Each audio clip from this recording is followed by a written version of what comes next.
Hello and welcome to the BVB update for July 27th. I'm Stefan Butzko, and in this format I cover Borussia Dortmund news and other shenanigans of the day.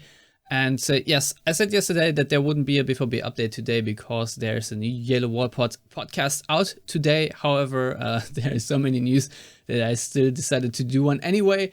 So yeah, here it goes. And I guess I'm starting with the news conference that Edin Terzic and Sebastien Haller gave today ahead of Friday's game against 1816 Munich in the first DFB Pokal round. And of course, I'm giving you the injury update, if you will. But I'm studying, of course, with Sebastien Haller and with what Sebastien Haller explained about the situation, because he did, first of all, say that, quote, Sebastian's surgery last week was successful. We're still waiting for the results, and there are several types of rehab. I can already say that Sebastien will surely be sidelined for at least a couple of months. Once we have more concrete information, we will communicate it. And I personally should stress here that Sebastien Haller was very vague and said that he will be out for months, but he did not say how many months, because today I got a push from ESPN, for example, and it said in there that Haller would be out for 2 months. That is incorrect. So just to reaffirm that Dortmund do not actually know what the ETA is on Sebastien Haller's return. And Kehl also was asked about what Dortmund's plans are in case he is out for long. And Kehl responded there, quote, "We are preparing for different scenarios.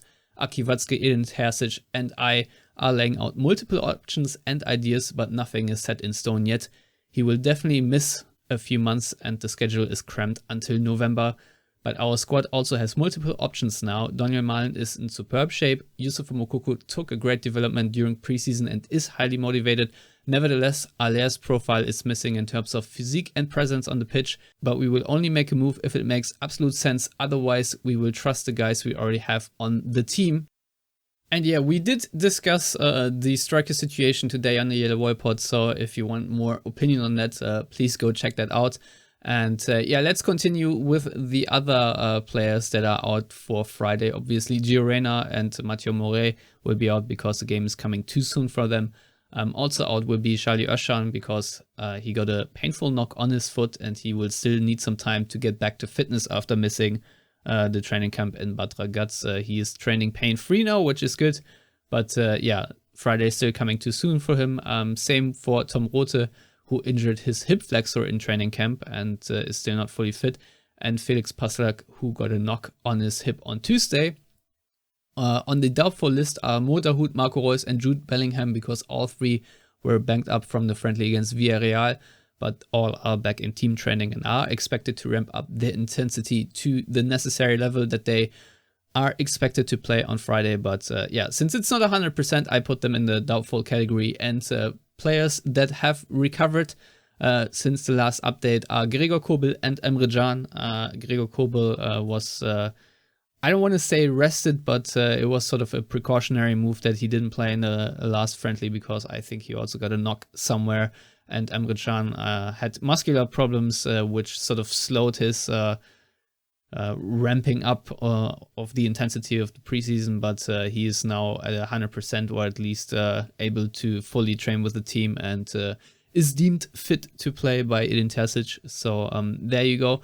That is all I have on that subject. And if we move on to a headline that made a few waves on Twitter today, and that is Bayern poached Borussia Dortmund's head scout.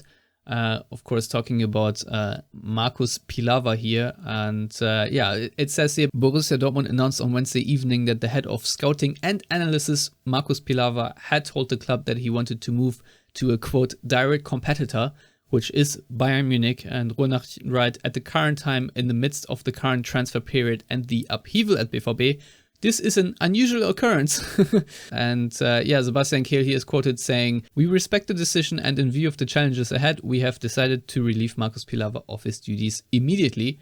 We would like to thank him for many years of cooperation and wish him all the best for the future." So I don't know how much of a hit Dortmund will take by losing him, but Ronach do profile him here, saying that he has been working for Dortmund since 2012, with steadily increasing responsibility, and that scouting has been massively intensified and professionalized during this time. The 44-year-old succeeded Sven Mislintat.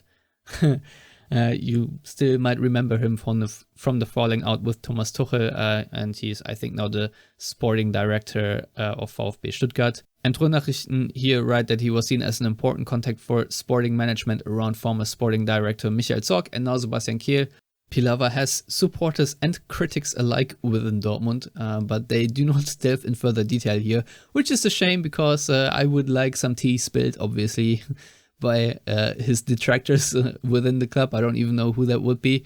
And yeah, they also note that Dortmund, of course, brought a proven expert in Laurent Busser. I think this is how you pronounce his name, who obviously previously was a scout for Bayern Munich, but he was not, of course, above Pilawa in the hierarchy.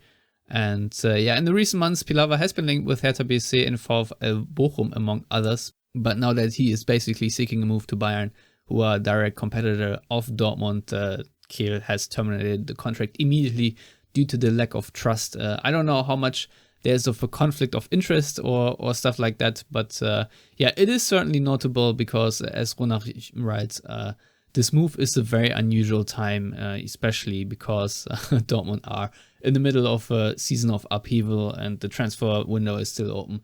But I personally can't say too much about that move, but I did read Dirk Krampe on Twitter, the Ronach journalist, saying that this is a classic Bayern move, hinting that it might not be so ideal for Dortmund. But we also do have good news today, and that, of course, is that the Yellow Wall will be packed for the Champions League, or rather in the Champions League, because the UEFA Executive Committee has allowed safe standing areas in England, Germany, and France on a trial basis. And yeah, that was published today, which I certainly welcome a lot. And it says then here, European football's governing body said it would assess the findings of what it calls an observer program at the end of the season and decide whether to continue or expand the trial.